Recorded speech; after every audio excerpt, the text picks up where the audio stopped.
ये आकाशवाणी रायपुर है। प्रादेशिक समाचार बुलेटिन के साथ मैं विभाष कुमार झा।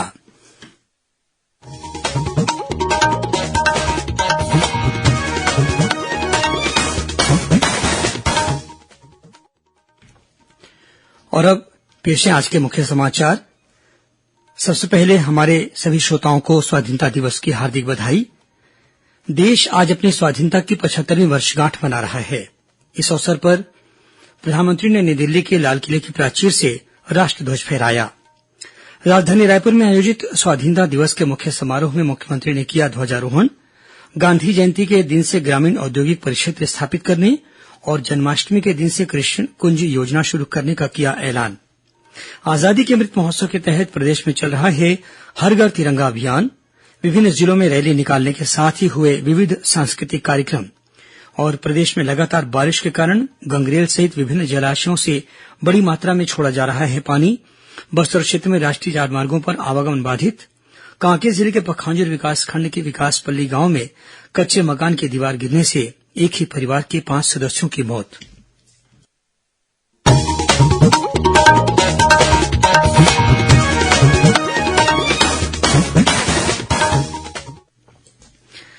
अब समाचार विस्तार से। देश आज अपना 76वां स्वाधीनता दिवस मना रहा है और आजादी की 75वीं वर्षगांठ मना रहा है। प्रधानमंत्री नरेंद्र मोदी ने नई दिल्ली में लाल किले की प्राचीर से राष्ट्रध्वज फहराया और इस मौके पर स्वाधीनता आंदोलन के अमर शहीदों का स्मरण किया। अपने भाषण में प्रधानमंत्री ने कहा कि आज दुनिया के हर हिस्से में भारत का तिरंगा गौरव और सम्मान के साथ लहरा रहा है। प्रधानमंत्री ने कहा कि अमृतकाल में हमें जय अनुसंधान पर भी ध्यान देना होगा, जो पंडित लाल बहादुर शास्त्री के जय जवान जय किसान के नारे को आगे बढ़ाएगा। छत्तीसगढ़ में भी स्वाधीनता दिवस पारंपरिक उल्लास के साथ मनाया जा रहा है। इस अवसर पर राजधानी रायपुर के पुलिस परेड मैदान में आयोजित मुख्य समारोह में मुख्यमंत्री भूपेश बघेल ने ध्वजारोहण किया। समारोह को संबोधित करते हुए मुख्यमंत्री ने अनेक घोषणाएं की। मुख्यमंत्री ने आगामी 2 अक्टूबर को गांधी जयंती के दिन से प्रदेश में ग्रामीण औद्योगिक परिक्षेत्र स्थापित करने की घोषणा की। इसके अंतर्गत पहले वर्ष में 300 औद्योगिक पार्क स्थापित करने का लक्ष्य है। इस औद्योगिक पार्क में खाद, बीज, गोबर और गौमूत्र सहित ग्रामीण क्षेत्रों के अन्य संसाधनों पर आधारित औद्योगिक इकाइयां संचालित की जाएंगी। उन्होंने जन्माष्टमी के दिन से कृष्ण कुंज योजना प्रारंभ करने की घोषणा भी की। इसके तहत प्रदेश के सभी 170 नगरीय निकायों के करीब 225 एकड़ क्षेत्र में सांस्कृतिक महत्व के पौधों का रोपण किया जाएगा। मुख्यमंत्री ने कहा कि आगामी शिक्षा सत्र से प्रदेश के 422 स्कूलों में स्वामी आत्मानंद योजना लागू होगी। इस अवसर पर मुख्यमंत्री ने आर्थिक गतिविधियों के कुशल संचालन के लिए दुर्ग जिले के केसरा गौठान, रायपुर जिले के चटौद गौठान और कांकेर जिले के डोंडे हरणगढ़ गौठान को सम्मानित किया। स्वाधीनता दिवस के अवसर पर प्रदेश के प्रमुख शासकीय भवनों और दफ्तरों में भी ध्वजारोहण के कार्यक्रम आयोजित किए गए। राज्यपाल अनुसुईया उइके ने राजभवन में राष्ट्रीय ध्वज फहराया और परेड का निरीक्षण किया। इसी तरह राज्य शासन के अन्य मंत्रियों और संसदीय सचिवों ने भी विभिन्न जिला मुख्यालयों में ध्वजारोहण किया। कृषि मंत्री रविन्द्र चौबे ने दुर्ग के पुलिस परेड मैदान में आयोजित समारोह में राष्ट्रीय ध्वज फहराया। इस अवसर पर कृषि मंत्री ने 40 शहीदों के परिजनों को सम्मानित किया। इस मौके पर हाल ही में इंग्लैंड में आयोजित राष्ट्रमंडल खेलों के अंतर्गत बैडमिंटन में रजत पदक जीतने वाली जिले की अंतर्राष्ट्रीय खिलाड़ी आकर्षि कश्यप को भी सम्मानित किया गया। बिलासपुर में छत्तीसगढ़ राज्य विधिक सेवा प्राधिकरण के दफ्तर में छत्तीसगढ़ उच्च न्यायालय के न्यायाधीश न्यायमूर्ति गौतम भादुड़ी ने ध्वजारोहण किया। इसी कड़ी में प्रदेश भाजपा के नवनियुक्त अध्यक्ष अरुण साव ने पार्टी के प्रदेश कार्यालय कुशाभाऊ ठाकरे परिसर में राष्ट्रीय ध्वज फहराया। वहीं प्रदेश कांग्रेस अध्यक्ष मोहन मरकाम ने पार्टी के प्रदेश मुख्यालय राजीव भवन में ध्वजारोहण किया। कांग्रेस की आजादी गौरव तिरंगा यात्रा का समापन भी आज राजधानी रायपुर में हुआ। इस मौके पर पार्टी के प्रदेश प्रभारी पीएल पुनिया, मुख्यमंत्री भूपेश बघेल और प्रदेश कांग्रेस अध्यक्ष मोहन मरकाम मौजूद थे। विधानसभा परिसर में विधानसभा के सचिव दिनेश शर्मा ने ध्वजारोहण कर परेड की सलामी ली। मुख्य सूचना आयुक्त एनके राउत ने राज्य सूचना आयोग भवन में ध्वजारोहण किया।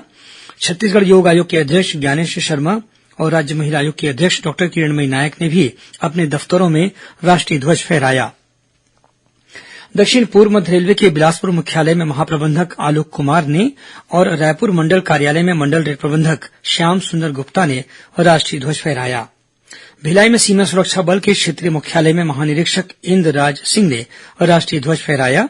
अपने संबोधन में उन्होंने प्रदेश के माओवाद प्रभावित क्षेत्र में तैनात बीएसएफ जवानों की विशेष रूप से सराहना की।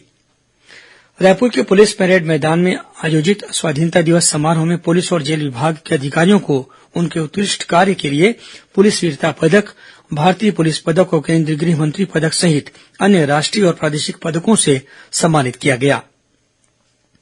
मुख्यमंत्री भूपेश बघेल ने आज राजधानी रायपुर के टाउन हॉल में आजादी की 75वीं वर्षगांठ पर जनसंपर्क विभाग द्वारा आयोजित छायाचित्र प्रदर्शनी का शुभारंभ किया। इस प्रदर्शनी में स्वाधीनता आंदोलन में अहम भूमिका निभाने वाले प्रदेश के महान क्रांतिकारियों से संबंधित छायाचित्र प्रदर्शित किए गए हैं। यह प्रदर्शनी 21 अगस्त तक जारी रहेगी। प्रादेशिक समाचार आप आकाशवाणी रायपुर से सुन रहे हैं। हमारा वास्ता आकाशवाणी समाचार रायपुर के प्रादेशिक समाचार बुलेटिन के साथ ही हमारे समसामयिक कार्यक्रम आप रेडियो के अलावा अपने मोबाइल पर भी सुन सकते हैं। आकाशवाणी समाचार फेसबुक, ट्विटर और यूट्यूब पर भी उपलब्ध है। हमारा Facebook page Chhattisgarh news on AIR, Twitter handle CGAIR news और हमारा यूट्यूब चैनल है छत्तीसगढ़ AIR न्यूज। तो अब रेडियो के साथ ही आपके मोबाइल के जरिए भी हम पहुंच रहे हैं आप तक। छत्तीसगढ़ की हर खबर के लिए सुनते रहिए आकाशवाणी समाचार। और अब आगे बढ़ते हैं बाकी के समाचारों की ओर। आजादी के 75 वर्ष पूरे होने के उपलक्ष्य में देश भर में हर घर तिरंगा अभियान चलाया जा रहा है। छत्तीसगढ़ में भी इस अभियान को लेकर लोगों में काफी उत्साह है। इसी कड़ी में कोरिया जिले के झुमका बोट क्लब में पहली बार पानी के बीचों बीच 20 मीटर ऊंचा तिरंगा फहराया गया। यहां हमर तिरंगा अभियान के तहत जिले के प्रमुख पर्यटन स्थलों पर भी राष्ट्रीय ध्वज फहराया जा रहा है। इस अभियान के तहत राजनांदगांव जिले में रानी अवंतीबाई लोधी महाविद्यालय घुमका के स्वयंसेवकों और विद्यार्थियों ने गौरव घुमका रैली निकाली। इसी जिले के जोब वनग्राम में भारत तिब्बत सीमा पुलिस के जवानों ने विद्यार्थियों के साथ शाला परिसर में पौधारोपण किया। इसके बाद गांव में तिरंगा रैली निकाली गई। वहीं राजनांदगांव के ऑडिटोरियम में पुलिस द्वारा हमर तिरंगा कार्यक्रम के तहत शहीदों के परिजनों को सम्मानित करने के साथ ही उन्हें राष्ट्रीय ध्वज भेंट किए गए। इस मौके पर महिलाओं के सम्मान में बढ़ाइए एक कदम नारी शक्ति की ओर शीर्षक से तैयार पोस्टर का विमोचन किया गया। कार्यक्रम के बाद ऑडिटोरियम से तिरंगा यात्रा भी निकाली गई। उधर नारायणपुर जिले के तालाबेड़ा में सांस्कृतिक कार्यक्रम का आयोजन किया गया। इसमें बीएसएफ के जवानों ने देशभक्ति गीतों की प्रस्तुति दी। सांस्कृतिक कार्यक्रम में उत्कृष्ट प्रदर्शन करने वाले बच्चों को पुरस्कार भी दिए गए। आजादी के अमृत महोत्सव के अवसर पर बस्तर रेंज के पुलिस महानिरीक्षक सुंदर राज पी ने स्थानीय लोगों को गोंडी बोली में शुभकामना देते हुए कहा कि बस्तर क्षेत्र के लोग अब वामपंथी उग्रवाद की छाया से बाहर निकलकर विकास की ओर बढ़ रहे हैं। उन्होंने कहा कि इस बदलाव के साथ ही बस्तर के स्थानीय आदिवासी अब सुख और खुशहाली की किरण देख रहे हैं। उन्होंने अपने संदेश में स्थानीय लोगों को यह भरोसा भी दिलाया कि पुलिस और सुरक्षा बल के जवान उनकी रक्षा के लिए हमेशा तत्पर रहेंगे। श्रोताओं, आजादी के अमृत महोत्सव पर आकाशवाणी समाचार द्वारा राष्ट्रीय स्तर पर आयोजित की जा रही प्रश्नोत्तरी के तहत आज का प्रश्न है, नेताजी सुभाष चंद्र बोस ने स्वतंत्र भारत की प्रांतीय सरकार कहां बनाई? श्रोता अपने उत्तर व्हाट्सएप नंबर 88265466262 पर या ईमेल आईडी amritmahotsav@prasarbharati.gov.in पर भेज सकते हैं। इस प्रतियोगिता के लिए एक भाग्यशाली प्रतिभागी को विजेता चुना जाएगा और कल के समाचार प्रभात में उनके नाम की घोषणा की जाएगी। विजेता को ई प्रमाण पत्र और सांकेतिक पुरस्कार दिया जाएगा। राजधानी रायपुर सहित प्रदेश के विभिन्न जिलों में पिछले कुछ दिनों से हो रही लगातार बारिश के कारण नदी नाले उफान पर हैं। महानदी और शिवनाथ नदी के तटीय इलाकों में बाढ़ की स्थिति भी बन गई है। धमतरी जिले के पड़ोसी क्षेत्रों में लगातार हो रही बारिश के कारण गंगरेल बांध का जलस्तर खतरे के निशान तक पहुंच गया है। इस वजह से बांध के सभी 14 गेट खोल दिए गए हैं। बांध से आज सुबह की जानकारी के अनुसार 1,31,000 क्यूसेक पानी प्रति सेकंड छोड़ा जा रहा है। वहीं बांध में करीब 1 लाख क्यूसेक पानी की आवक बनी हुई है। गंगरेल बांध से बड़ी मात्रा में पानी छोड़े जाने के कारण महानदी के आसपास के 43 अति संवेदनशील गांवों को हाई अलर्ट कर दिया गया है। नदी किनारे के विभिन्न गांवों में रहने वाले लोगों को सुरक्षित स्थानों पर पहुंचा दिया गया है। उधर दुर्ग जिले के महमरा एनीकट पर 12 फीट ऊपर पानी बह रहा है। जिले में जल संसाधन विभाग के कार्यपालन यंत्री सुरेश पांडे ने बताया कि शिवनाथ नदी खतरे के निशान से 2 मीटर ऊपर बह रही है। जिले के मोंगरा, सूखा नाला और घुमरिया जलाशय से लगभग 70,000 क्यूसेक पानी छोड़ा जा रहा है तो अंदुला जलाशय भी लगभग पूरा भर गया है। इस बीच बस्तर संभाग के विभिन्न स्थानों पर पिछले कुछ दिनों से हो रही लगातार वर्षा के कारण मारकंडी नदी का पानी पुल के ऊपर से बह रहा है। इस वजह से जगदलपुर रायपुर राष्ट्रीय राजमार्ग क्रमांक 30 पर काकड़ी घाट के पास सड़क यातायात बंद हो गया है। पुल के ऊपर लगातार पानी बहने से बस्तर से रायपुर का सड़क संपर्क टूट गया है। इस पुल के दोनों तरफ यात्री और मालवाहक गाड़ियों की लंबी कतार लगी हुई है। वहीं बीजापुर और आसपास के इलाकों में हो रही लगातार बारिश के कारण इंद्रावती नदी का जलस्तर तेजी से बढ़ रहा है। इस वजह से राष्ट्रीय राजमार्ग पर यहां भी यातायात प्रभावित हो गया है। बीजापुर से गीदम के बीच पुंडरी गांव में इंद्रावती नदी का पानी सड़क के ऊपर से बह रहा है। इस कारण बीजापुर से जगदलपुर और बीजापुर से हैदराबाद के बीच सड़क संपर्क टूट गया है। इस मार्ग पर कल ईंट से भरा ट्रक बह गया था। कांकेर जिले में पिछले 2-3 दिनों से हो रही लगातार वर्षा के कारण विभिन्न नदी नाले उफान पर हैं। यहां भी दुर्ग कोंदल सहित अन्य गांवों से कांकेर का सड़क संपर्क टूट गया है। कांकेर जिले के पखांजर विकासखंड के विकासपल्ली गांव में एक कच्चे मकान की दीवार गिर जाने से एक ही परिवार के 5 सदस्यों की मौत हो गई। मुख्यमंत्री भूपेश बघेल ने इस घटना पर गहरा दुख व्यक्त किया है। वहीं जिला कलेक्टर डॉक्टर प्रियंका शुक्ला ने इस घटना पर दुख व्यक्त करते हुए पीड़ित परिवार के परिजनों को तत्काल सहायता राशि उपलब्ध कराने के निर्देश दिए हैं। इस बीच मुंगेली के वनमंडल अधिकारी गणेश यूआर ने अचानकमार टाइगर रिजर्व के अंतर्गत बाढ़ प्रभावित स्थानों का दौरा किया।